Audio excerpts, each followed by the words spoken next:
wow is his mantra. And he just uses that again, vah, vah, wow. And everything that you look at, wow. And that brings you Everything is a miracle. Amazing, euphoric phase. When I focus on love and use a mantra that brings me back into that space of love and peace, I genuinely feel like I'm back home. I feel like that's just where I exist. I come from a place of love, more so for me personally than I do from a place of silence or an emptiness. I come from a place of fullness rather than emptiness. There's a fullness to life where I can look at nature and just trees and birds and people, and I just feel this overwhelming emotion of love towards everything, not for individuals, but just for the whole system as it is, for life as a whole. And that just seems to work really well for me. So one of the mantras that we use in Guru Nanak's tradition, which is the spiritual master of my tradition, he uses the word wow, which we call wahe, wah. And he goes, wow. Wow is his mantra. And he just uses that again, vah, vah, wow. And everything that you look at, wow. And that brings you Everything is a miracle. Amazing, euphoric phase, because everything that you look at brings you into that state of wonderment. I almost think of it like a baby just looking at life for the first time, looking at the world and going, wow, look at this. And for people who've just looked at the same thing their whole life, they think, oh, that's just a tree.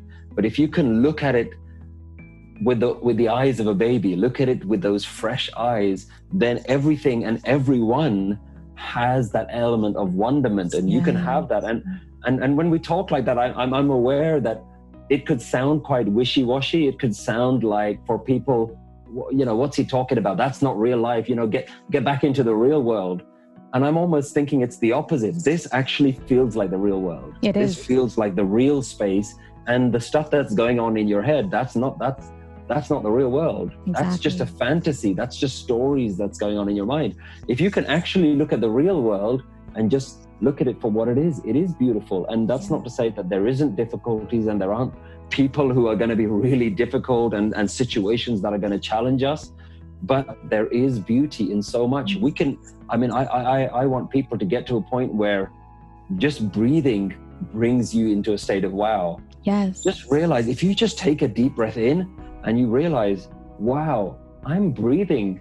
Like sometimes I've been blown away by, what is breath? What is this? What is my body? Yeah. What is this stuff going on? I don't know if you've ever you almost have this kind of outer body experience. And I know children have this, because you see babies doing this.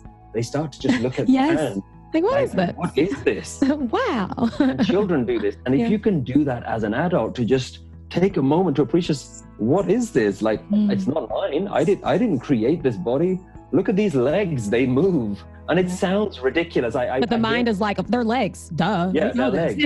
Your mind doesn't want to have that. Yeah. But if you can just overcome that and you experience the wonderment of every moment, you'll be in such a great space within you. And if you can just practice being into that, getting back into that space, then the difficulties of life really don't come close to where you are. Exactly. They don't seem to be able to touch you, because you're just in this amazing internal space.